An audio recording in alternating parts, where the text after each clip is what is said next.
Moi bons días a todas e a todos. Comparezo, como é habitual os venres, para falar de diferentes temas que dou de a semana. Neste caso particular, pois, para dar conta dos acordos da Xunta de Goberno extraordinaria e urxente celebrada hoxe ás 10 da mañán. Comparece tamén comigo o concelleiro Gonzalo Muñoz para falar da denominada Festa da Primavera, inicialmente, agora Prima 20, que se vai celebrar en Santiago entre os días 25 e 27 de xuño. Casi vou a dar eu conta primeiro dos acordos da Xunta de Goberno brevemente, despois Gonzalo Muñoz explica o programa das festas da primavera e depois continuarei eu con diversos temas, porque a verdade é que hoxe temos unha acumulación de temas bastante notable e maior do que era previsible. Con relación aos acordos da Xunta de Goberno extraordinaria, se adoptaron 5 acordos, dos cales os que, digamos, poden ter maior interés serían o primeiro, que é relativo á convocatoria das axudas ás asociacións do comercio, repito, ás asociacións do comercio. Depois, máis adiante, falarei das axudas ao comercio e aos comerciantes, que xustamente rematou o plazo o pasado luz día 8, pero estas son as axudas ás asociacións do comercio. O presuposto total son 60.000 euros, o máximo que pode percibir unha asociación son 30.000 euros e en función dos programas que presente cada unha das asociacións. Isto se enviará inmediatamente ao boletín oficial da provincia. A partir de aí se abrirá o plazo de presentación de solicitudes, que esperamos poder resolver no mes de xullo, de tal maneira que as asociacións poidan dispoñer, saber xa dos recursos co que poden contar. O terceiro e cuarto punto, que tamén creo que poden ser de un gran interés ciudadano, son os relativos á convocatoria dos programas de conciliación que se van a desenvolver en centros públicos de primaria e de secundaria en Santiago de Compostela. Pedimos anticipadamente algunha disculpa porque este programa sale máis tarde do que nos gustaría, pero as circunstancias derivadas do COVID-19 e tamén do continuo cambio normativo, do continuo cambio de exixencias, fixo que non se poidera realizar anteriormente a convocatoria, ou non saber se esta sería posible desenvolvela e, sobre todo, se no caso de ser posible, que condicións e requisitos se deberían exixir. Ben, con carácter de urxencia se convocan, e o único que vou a salientar agora e que se van a desenvolver nos CEIPs de Roxos, Villestro, Ramón Cabanillas e das Fontiñas, e tamén no Quiroga Palacios e no de Vite. Van a abarcar os meses de xuño, xullo, agosto e setembro, ainda que non en todos os centros. Nestes dous últimos, Quiroga Palacios e Vite, xuño, xullo, agosto e setembro, e nos tres primeiros, é dicir, Roxos, Villestro, Cabanillas e Fontiñas, xuño, xullo e setembro, pero non agosto. En todo caso, esta mañán se enviará unha nota de prensa sobre o seu desenvolvemento, que se vai a materializar a través dun convenio entre o Concello de Santiago e a Federación de AMPAs dos Centros Públicos de Santiago de Compostela. Por lo tanto, non vou falar máis, me remito a esa nota que se enviará dentro dunhos minutos, espero. Eu casi sin máis, porque eu creo que a Xunta de Goberno non vou salientar máis ningún outro aspecto, cedería a palabra a Gonzalo Muñoz. Sí, bons días a todas, un pouco como ben decía o alcalde, pois esa festa, esa Prima 20, que dende o xoves 25 de xuño, venres 26 ao 27, tamén unhas poucas actividades o 27 ou 28 domingo, e máis tamén o sábado 4 de xullo vaise facer noutro barrio, porque coincide neste caso que a festa Prima 20 que as festas do barrio de San Pedro, e queremos compatibilizalas para que eles fagan a súa actividade ali dentro do barrio. Por iso chegouse a un compromiso con eles, que outra serie de actividades e vanse facer no barrio de San Pedro, para que non quedar, obviamente, excluído desta festa, desta Prima 20, pois farase pois o sábado 4 de xullo, non? En si a programación é moi densa, como despois veredes no distinto programa, vaise facer en distintos entornos, vai haber esa animación de rúa no ensanche, no casco histórico, vai haber programación en distintos barrios, Santa Marta, Praza da Mercé de Conxo, no Parque Eugenio Granel, Parque da Alameda, Praza de Constitución, Parque Galeras, Praza Cervantes, Parque Música, da Música, Vite, San Pedro, Romaño, Praza Quintana, Xardín Pazo Amarante, Praza Roxa, na zona de Sarda, Colexiata, en área central, non? O que dicía antes, un pouco a programación é densa, abrangue pois de todo, dende maxia, contacontos, teatro, monicreques, música, circo, tamén pois esa animación de pasarrúas en distintas zonas. Sí que é importante recalcar e decir que xa se pode consultar a programación na página web comerciolocal.gal e a reserva, que eso sí que é moi importante, porque o que queremos garantir, sobre todo, é a máxima seguridade na presencia nos distintos actos. Sí que hai que facer esa reserva, esa cita previa, dende o día 19 ata o mesmo día que comenzan pois esta festa, esta Prima 20, hasta o día 25, non? Un pouquiño para garantir, como dicía antes, a seguridade, e tamén, se, por exemplo, nunha unidade familiar hai 4 persoas que deciden asistir a alguno dos distintos eventos, a esa circo, teatro, pois entonces terá a súa reserva de espazo e se poderá, obviamente, aproveitar máis o espacio, sobre todo por esa distancia pois que temos que ter. Tamén me gustaría facer un chamamento, neste caso, tanto aos distintos establecimientos do comercio, como tamén pois aos distintos establecimientos de hostelería, porque nós tamén vamos a montar alumeado de cara pois a estes días, e ademais basado neste caso pois cas flores, non? Pois haberá distintas flores colocadas en distintas rúas da cidade, por eso facer ese chamamento para que realmente os establecementos pois implique, que adornen os seus escaparates, van a poder sacar os seus produtos á rúa, e para que a xente que este neste caso pois na calle pois realmente vexa un porqué e realmente o que pasa, non? O cal é moi importante pois que penso que para dar en sí maior viveza pois apareza. Tamén dicir que vai haber obradoiros de orfebrería, repuxado de prata e talla de acibeches, van estar tanto na Praza Roxa como en Cervantes, o cal tamén dar unha mostra destes obradoiros para que algo que non remate, que siga perdurando no tempo, vai ser moi chamatimbo.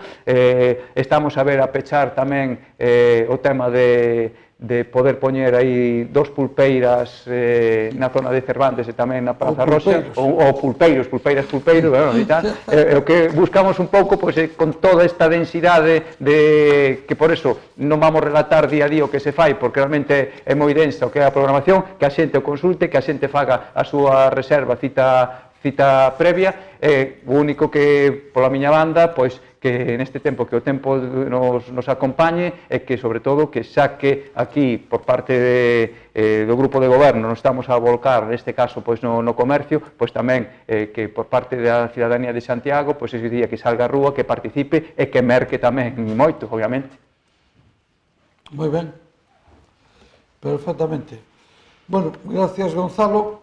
Efectivamente, o objetivo de todo isto é, unha vez rematado o período de estado de alarma, que ao final non sabemos se remata un luz ou o luz seguinte, eso será unha decisión que todos estamos pendientes de que o que suceda, porque ao final parece ser que se pode adiantar o luz próximo, pero a día de hoxe aínda non o temos confirmado. O importante é que a población recupere as rúas, recupere o hábito de andar, se recupere a actividade comercial, se recupere a actividade normal dentro de eso que se chama nova normalidade, é dicir, que é unha normalidade adaptada a unhas circunstancias diferentes, pero que se empece a recuperar na vida normal de Santiago.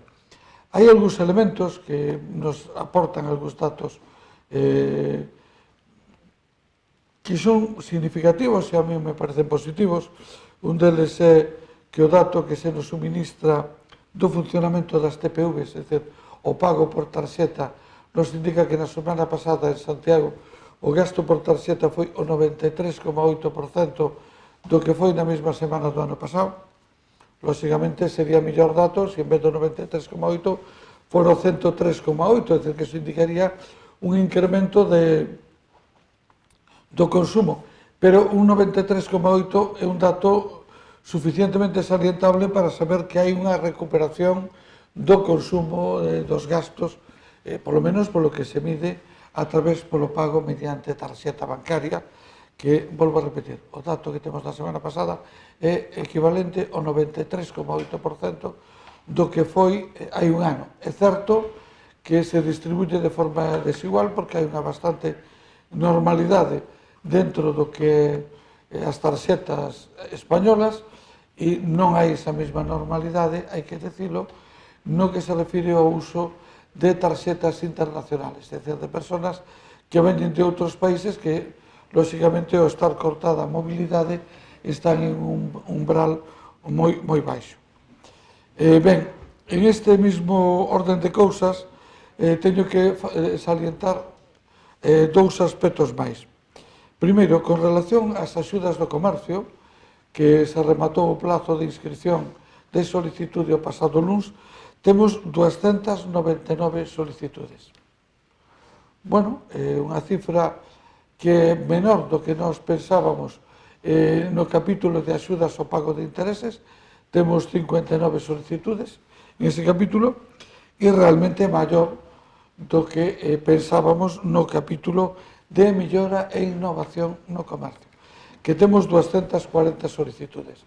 Ahora mesmo, por parte dos técnicos municipales, se vai proceder á avaliación destas solicitudes e a resolveremos, espero eu, que na primeira quincena de xullo, de tal maneira que os beneficiarios pois xa se poidan acoller a elas e as poidan facer efectivas o antes posible. Vamos a ver se temos posibilidades do que nos sobren intereses trasladalo ás outras partidas para co fin de poder atender millor e a maior número de solicitantes. En calquer caso, 299 solicitudes dentro do comercio compostelano, que son aproximadamente 1.200 comercios, non me parece unha cifra pequena, parece unha cifra moi significativa, relativamente optimista, porque ademais os programas que nos sacamos son programas que están orientados basicamente á innovación.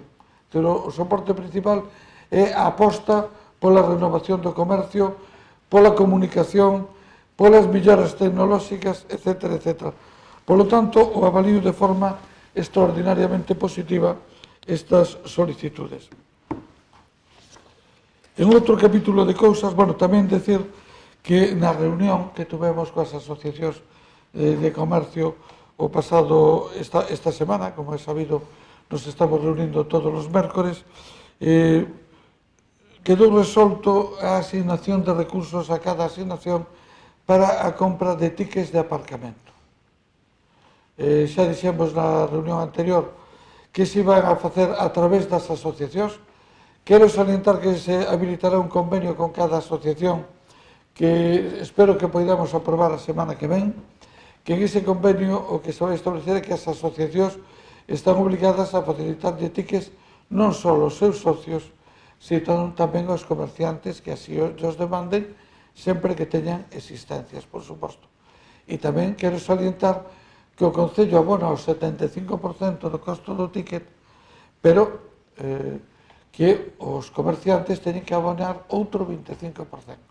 En calquer caso, o efecto combinado da reducción de costos, que ao negociar paquetes de tickets estamos tendo reduccións que se sitúan entre o 30% e algo máis do 40% no costo, e encima un 75% do que resta o abono ao Concello, na práctica a cantidad que recaería sobre o comercio é unha cantidad casi simbólica, porque sería aproximadamente no entorno dun 15-20% do costo real do aparcamento. A asignación que fixemos foi dos 100.000 euros, son 36.666 se lle asignaron a Comercio.Compostela, 29.166 a Compostela Monumental e outros 29.166 a Santiago Centro e 5.000 a Enrede. A asignación que se lles fixo a eles. Lóxicamente, isto lles dá para que eles cerren acordos con determinados aparcamentos. Hai xa propostas que volvo a repetir, nos tiran de promedio entre o 30 e o 40% de oferta de precio por parte dos diferentes aparcamentos, e sobre eso eles podrán negociar melloras e, por suposto, eses recursos que aporta o Concello deberán destinarse a cubrir o 75% do custo que teñen que pagar os comerciantes, porque o outro 25%, e é un acordo que existe coas asociacións, o teñen que pagar eles. Hai outro tema, depois contestarei as preguntas que poida haber, hai outro tema do que teño que falar tamén necesariamente. A finalización do estado de alarma plantexa escenarios novos en diferentes ámbitos. Neste programa de bonos de tickets especiales de compra que viñemos mantendo en Santiago, o número total de familias atendidas acadou a 1.550, das cales 642 nunca pasaran por servicios sociales, máis do 40%. Actualmente, desas 1.550 a día de hoxe, porque os datos evolucionan de día en día, hai 135 que se deron de baixa, porque estaban acollidas a ERTES, xa cobraron, ou xa recuperaron o seu empleo, pero hai 1.415 que siguen acollidas a este programa. O programa que financia o acollimento a ese ticket especial de compra é un programa aprobado por emerxencia dentro do estado de alarma. Quere isto decir que podremos seguir mantendo este programa, se van a atender as solicitudes e as citas que están concertadas, pero é evidente que este programa é un programa que finaliza. Por lo tanto, teremos que buscar ao longo do mes de xullo outras solucións alternativas. En este sentido, hai dúas medidas importantes postas en marcha. Unha, por parte do Goberno Central, que esta renta do mínimo vital, que se abre o plazo de solicitude o 15 de xuño. Nós, como é sabido, temos montado un buscador que facilita que todos aqueles que queiran conectar con nós poidan facer aí, aportando unha serie de datos, a través dun simulador lle aporta se teñen dereito ou non e que cantidad lles correspondía. A verdade é que, en fin, levamos máis de 34.000 visitas no buscador e no simulador, das cales, según os nosos datos, 1.846 son de Santiago e o resto, maioritariamente, son de outros lugares. De feito, o maior número de consultas do noso simulador proceden de Madrid e tamén de Sevilla, tamén da Coruña, tamén de Barcelona, en fin, tamén de Vigo. Hai de múltiples ciudades de Galicia e de fora de Galicia, e incluso de diferentes países. Bueno, as 48 primeiras horas foron terribles, ahora xa eso se foi normalizando. As 1.846 visitas recibidas de Santiago deron lugar a que se formalizaran 620 citas nas oficinas que serán operativas a partir do día 15 na Plaza de Abastos en área central. O Concello, a través da Mesa polo Emprego, pon en marcha dúas oficinas con 4 especialistas que a través do procedimento de cita previa que se seguirá concertando nesta páxina podrán atender e asesorar e axudar na tramitación a aquelas persoas que concerten citas. De momento temos 620 concertadas, de momento estamos concertando exclusivamente 40 por día, esperamos que según vaya rodando o sistema poidamos ampliar incluso este número de citas previas, pero o obxectivo é axudar na tramitación o máis rápida e o máis áxil posible desta renta que se concede a aquelas persoas que necesitan ter garantido ese mínimo vital.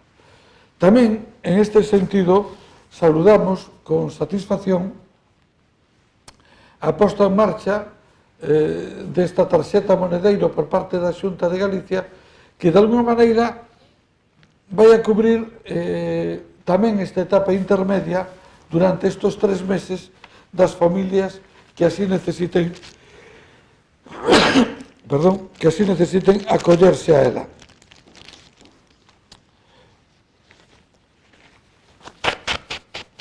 Nos xa nos puxemos en contacto coa Consellería para poñernos a súa disposición e, indudablemente, a partir das citas que xa temos concertadas para toda a semana, lle seguiremos facilitando tickets ás persoas que temos acollidas a esas 1.415 familias, pero, ao mesmo tempo, lles teremos que poñer en conocimiento que este programa de emerxencia, como tal, chega a súa finalización, pero hai un programa de transición concebido pola Xunta con 3 meses, que prevé unha vixencia de 3 meses, e hai un programa máis definitivo concebido polo Estado, que é o da renta vital. Bueno, e o que imos a tratar de garantir é que ninguén se quede no medio sin cubrir.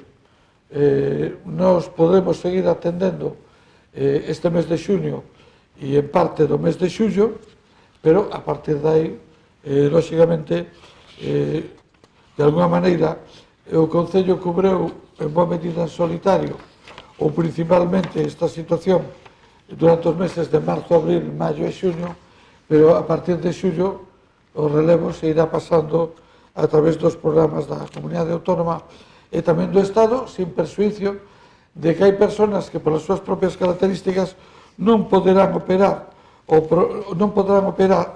ao programa estatal e, polo tanto, terán que seguir dentro dos programas do Concello, tanto de emerxencia social como da renta social, que mantén o propio Concello. Por lo tanto, esa situación se seguirá mantendo durante os próximos tempos. Hai outros 2 temas dos que vou a falar, xa dixen que hoxe teñamos moitísimos temas. Un é o tema do mercadiño. Non deixa de sorprenderme que persoas que ni siquiera fixeran unha solicitude pois reclamen un dereito. É un pouco extraño.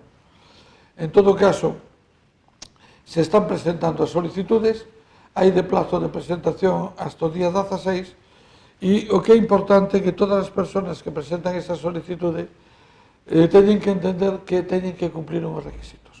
O Concello, por imperativo legal, non pode autorizar a venta a vendedores que non estén dados de alta no epígrafe fiscal correspondente, que non estén dados de alta no rexistro correspondente e que non cumplan coas súas obligacións tributarias.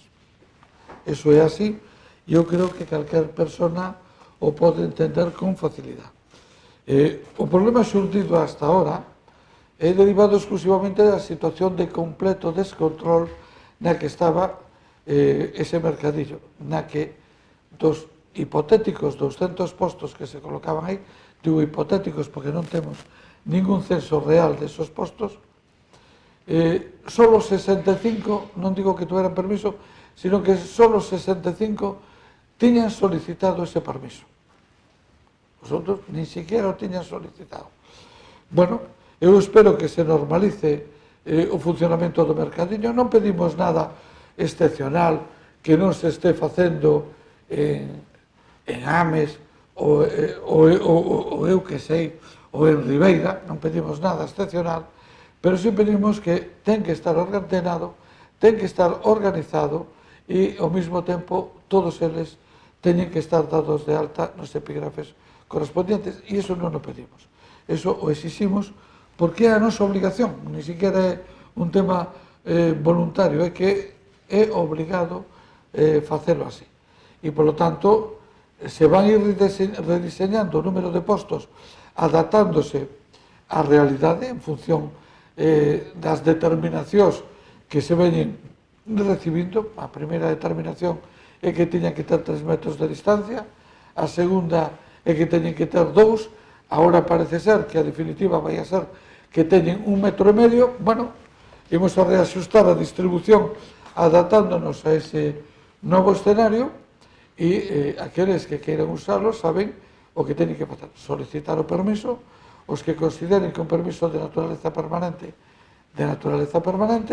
os que as plazas que queden libres entre os de naturaleza permanente poderán optar aqueles que o queiran facer puntualmente os xoves que lle interese, abonando unha taxa mínima de 2,30 euros.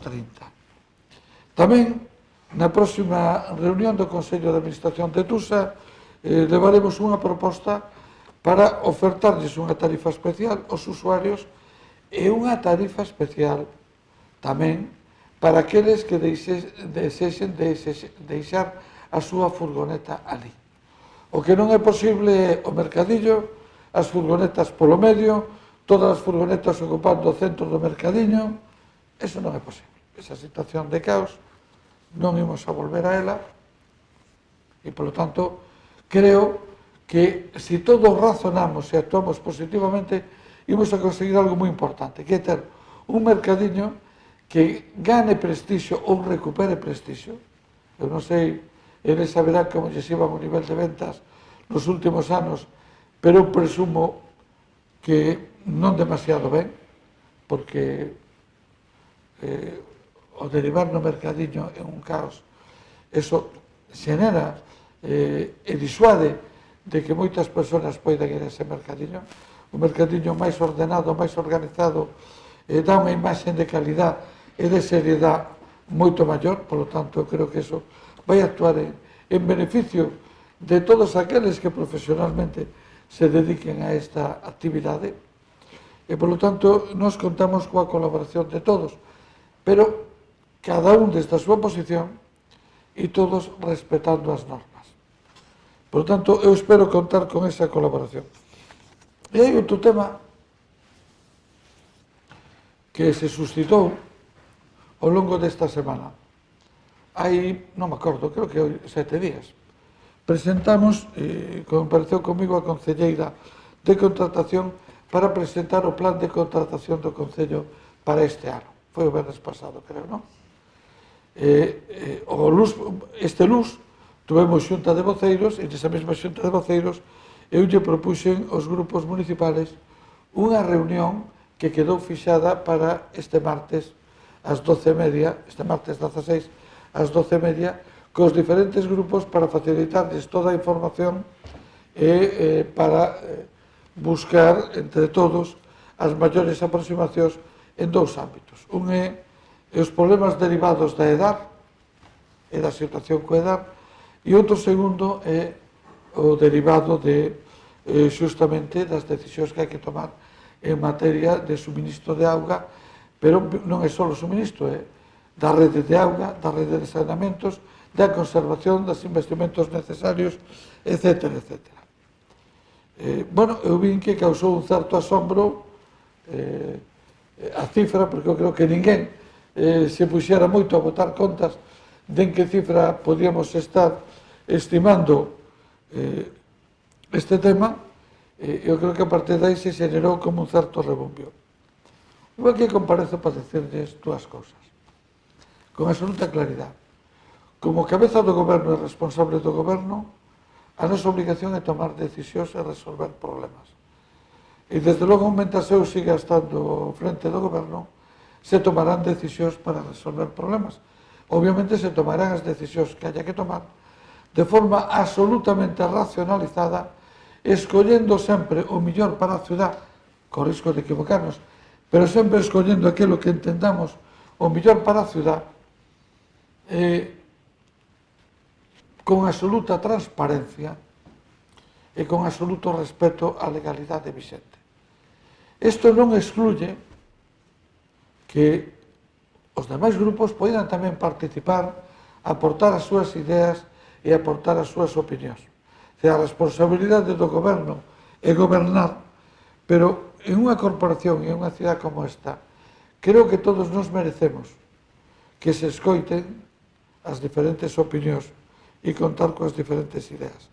Por eso, xa o luns pasado, por iniciativa da propia alcaldía, se convocou esta reunión que quedou fixada a data para este martes ás 12:30. Esa reunión iremos con unha disposición absolutamente aberta a escoitar,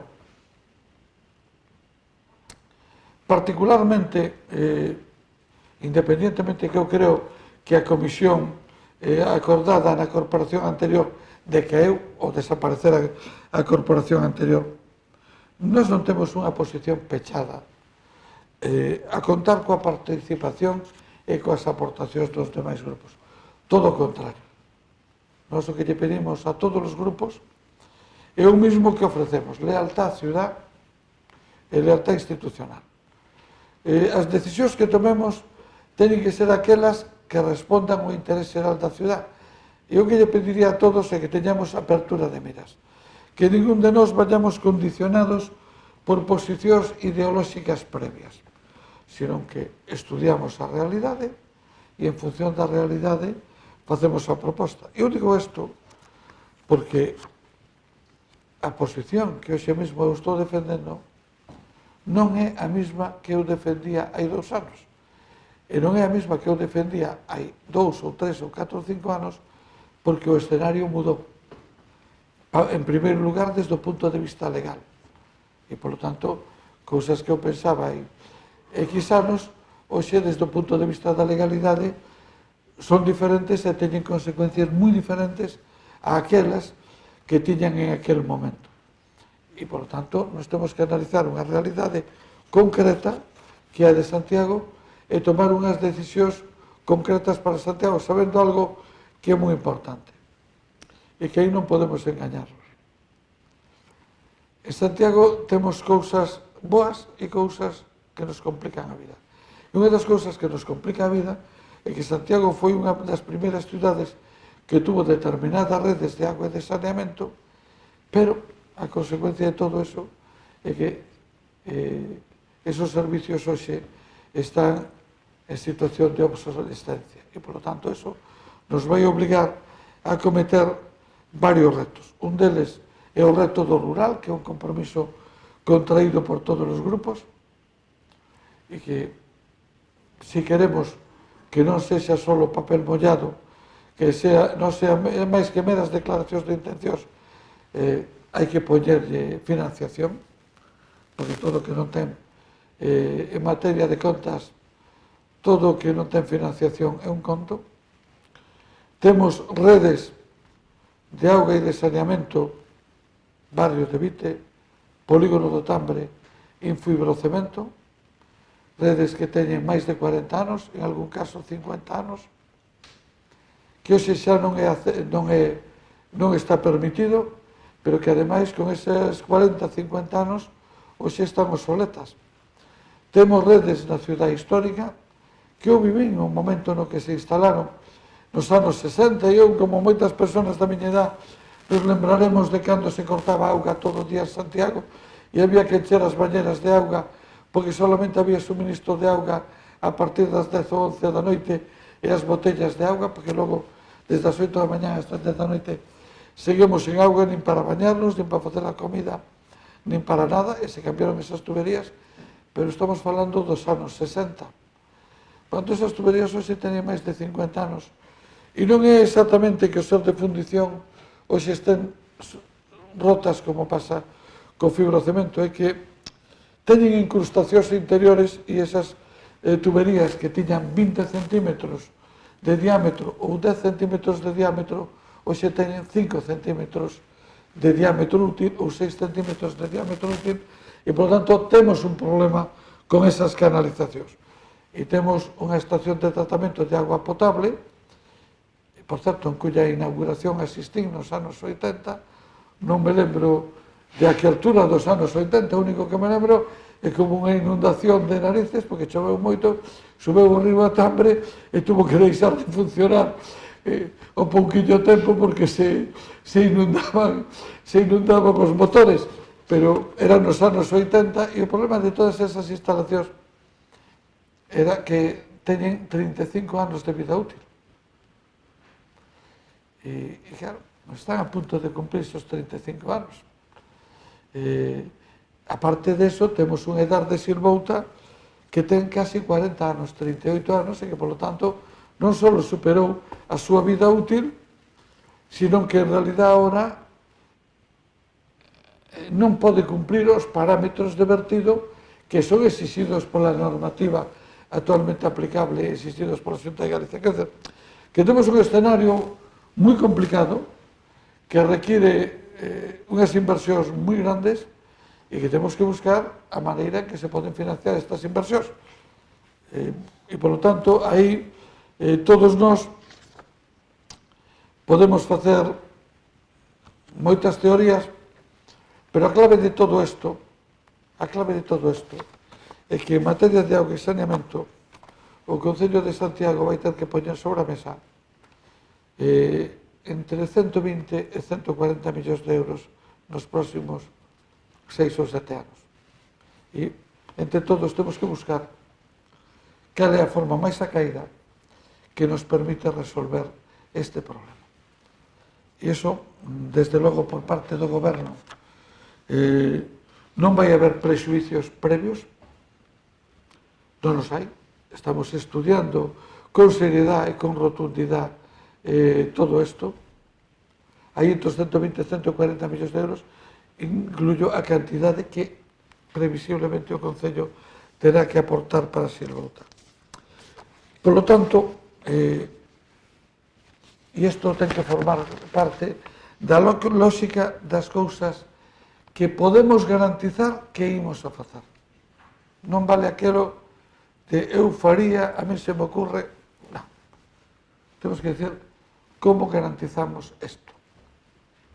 E esa é unha responsabilidade que temos. E eu que espero que coa mesma transparencia e con a mesma claridade que falemos todos, pois falemos todos. Que falamos nós, falemos todos. Por a miña parte, máis nada, vamos a contestar as preguntas que haya.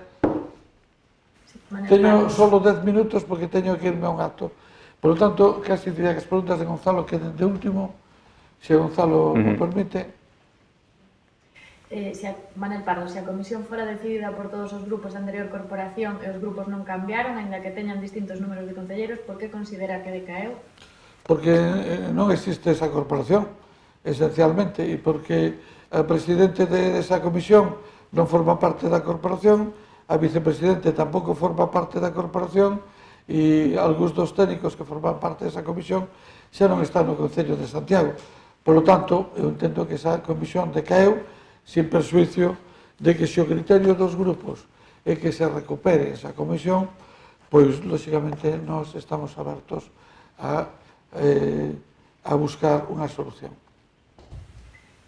Madrid de Cope, sobre os Salgueiriños, se de 200 postos só había 65 con permiso, por que non se actuou a toda agora? Buena pregunta. Buena pregunta. Pero a pregunta que me fai a mí, polos últimos meses, ou porque desde o ano 2013 prácticamente levamos os 8 ou 9 últimos anos en esa situación. En fin, sin comentarios, eu deixo aí. Pero é unha boa pregunta, sin lugar a dudas. Cal é o gasto mínimo para os tickets de aparcamento? Cal é o gasto mínimo? Non pechamos ese tema. O noso criterio é que sea en torno aos 25-30 euros, pero, lóxicamente, nos aí imos a respetar o criterio das asociacións de comerciantes. Bueno, ou polo menos imos a tela en conta. Lara Capelo, como encaran os colexios da cidade a organización do curso que ven? Hai centros que xa tiñan problemas de espazo e necesidade de ampliar. Será posible organizar o alumnado? Cree que é preciso reforzar o profesorado? Bueno, é un tema extraordinariamente preocupante. eu fago a mesma pregunta porque están se coincidindo dous detalles. E, feito, creo que temos que falar coa Consellería, que entendo que é a que ten a responsabilidade fundamental para ver como se arma todo isto. De momento é un pouco prematuro, porque non hai aínda, non temos aínda todos os elementos, pero é un tema urxente e importante porque se dan dúas circunstancias. Si se limita o número de alumnos por aula, necesitaremos ou máis aulas ou buscar outro esquema de funcionamento. E logo, en segundo lugar, porque estamos observando outro detalle, que é que alumnos que estaban en centros privados ou concertados están vindo hacia o ensino público. Seguramente o escenario de maior incerteza económica ten algo que ver con isto, pero, polo tanto, nos atoparemos con menor capacidade nas aulas, maior número de alumnos. Bueno, é un problema, sen lugar a dudas, sobre o que hai que traballar e moito para que non nos colla de sorpresa no mes de setembro. Como, tamén de Lara, como van os preparativos e os protocolos nos colexios electorais para o 12J? Ese tema está coordinando Sindo Guinarte, sei que se está traballando con intensidade.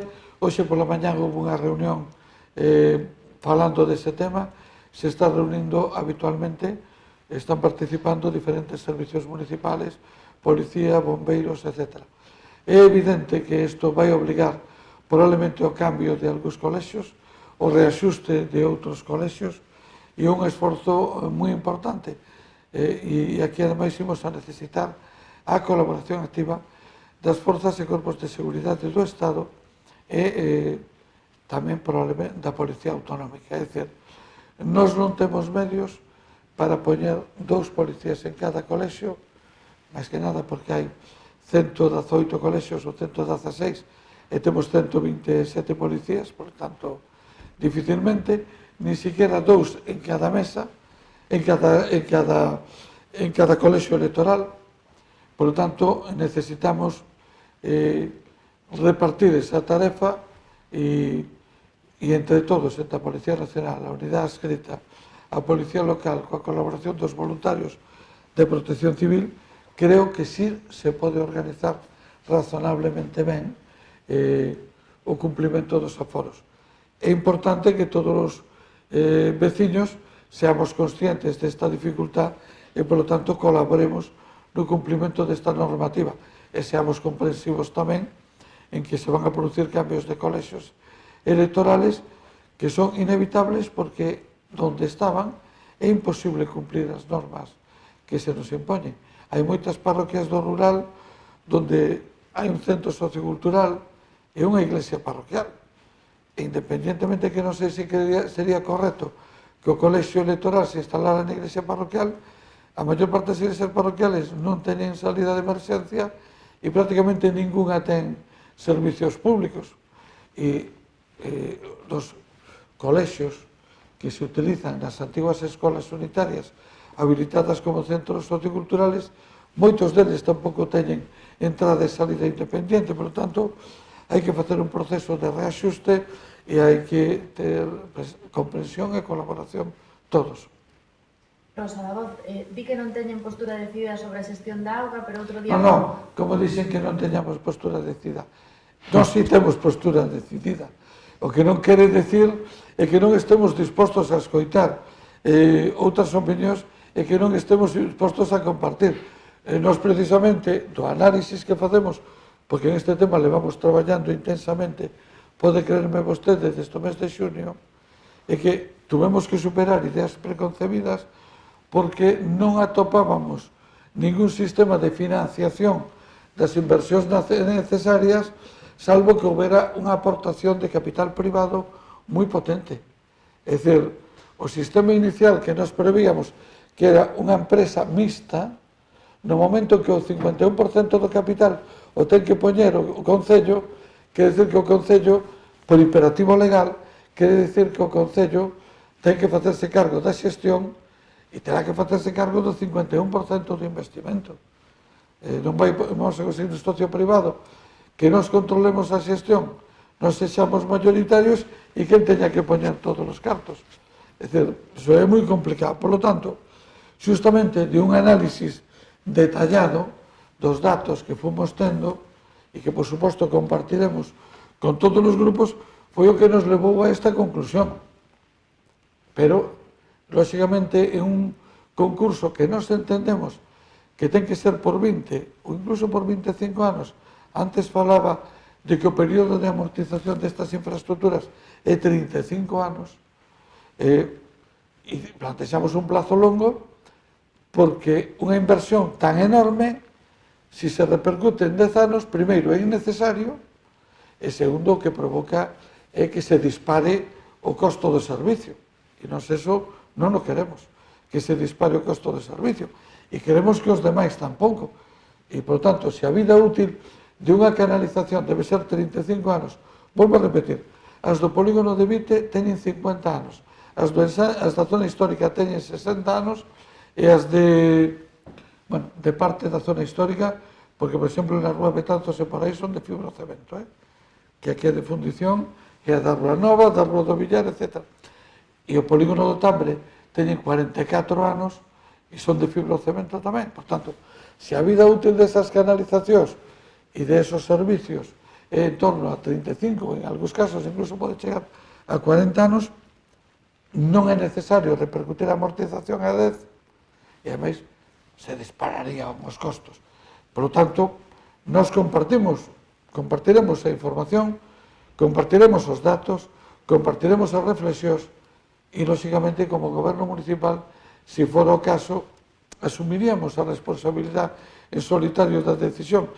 Pero, sinceramente, tampouco a confianza teñen en sí mismos ninguén que pensa que nos imos a gobernar os 20 ou 25 próximos anos.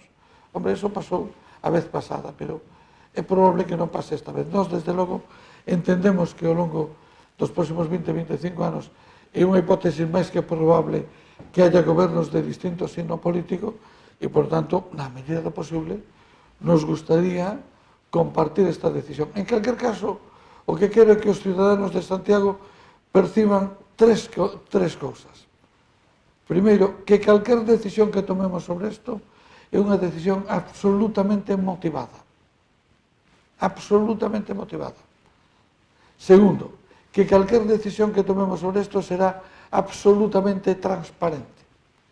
E terceiro, que calquer decisión que tomemos sobre isto será con absoluta legalidade e con absoluto respecto ao principio da libre competencia. É dicir, nós queremos, porque ademais queremos que a forma de obter o mellor resultado para os beneficios de Santiago, que cantas máis empresas concurran en Santiago, no caso de que se opte por esta fórmula, que queremos que sí, vai ser mellor para garantir as mellores condicións de servicio e as mellores condicións de investimento. Que máis? Manel Pardo quería saber se xa podemos dicir que o de camiñar pola dereita, aínda que boa idea, foi un fracaso ou intentamos un pouco máis? Intentámoslo un pouco máis, home. Vamos a ver, Manel, eu que son un fanático das estadísticas, fago cousas que igual alguén pensa que son un tipo un pouco raro e é probable que teña razón, porque ninguén probablemente fai eso. Pero eu, por exemplo, cada vez que vou por Xeral Pardiñas, conto os que imos en unha dirección e os que veñen na contraria. Que a conta me sale que estamos nunha proporción de 70-30. Que o 70% imos na dirección correcta e un 20 e tantos 30 ven na contraria. Non sei se estes días se está millorando ou empeorando, probablemente sea o único que vote esa conta, se está rindo Gonzalo, eu estou seguro de que non vota a conta, pero eu non o podo evitar, sempre que vou por General Pardiñas, vou votando contas, cantos vamos por ali, cantos veñen para aquí. Sobre ocupas.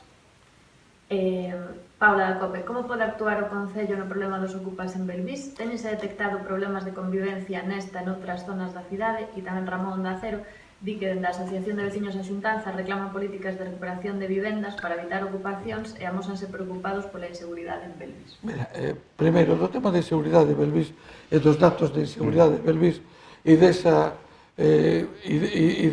comparación Belvís-Bronx, en fin, sin comentarios, supoño que para salir, para chamar a atención está ben, pero comparen a taxa de homicidios do Bronx e a de Belvís. A de Belvís debe ser 0, 0, 0. É dicir, a mí me parece que hai cousas que se din, pero que a ver se nos cortamos un pouco, non no sentido de limitar a nosa libertad de expresión, sino de decir cousas que evidentemente son auténticas barbaridades, porque non teñen base ninguna. Eu creo que Gonzalo nos pode informar do número de denuncias efectivas de Belvís. 2. O problema non é só a rehabilitación. Hai moitos problemas, por exemplo, derivados de conflitos de herencias e de propietarios que non viven na súa vivenda ou de propietarios que teñen situacións sin aclarar da súa vivenda e que, polo tanto, non teñen un control efectivo da súa vivenda.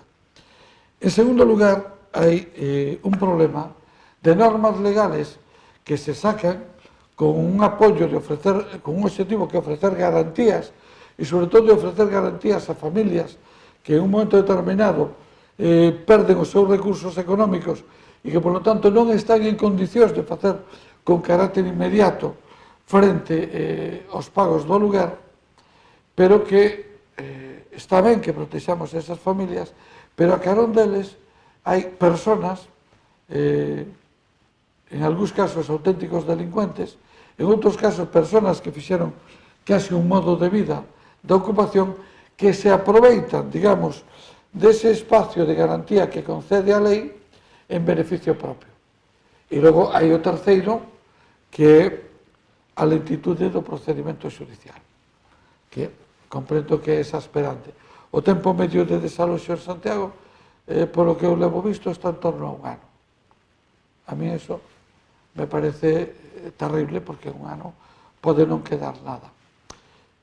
Por último, eles saben perfectamente que o Concello non pode actuar diante da xudicatura porque a propiedade é privada e só o propietario pode entablar as accións judiciales. É dicir, o Concello, e nos ten pasado en diferentes ocasións, que pedimos autorización judicial para entrar en inmuebles e nos foi denegada, porque non éramos o propietario do inmueble e non acreditábamos un interés legítimo.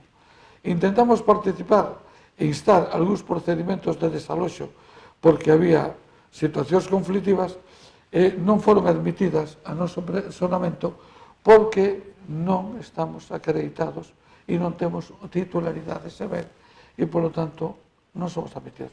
Solo a propiedade do ben é a única que pode solicitar o desaloxo do ben.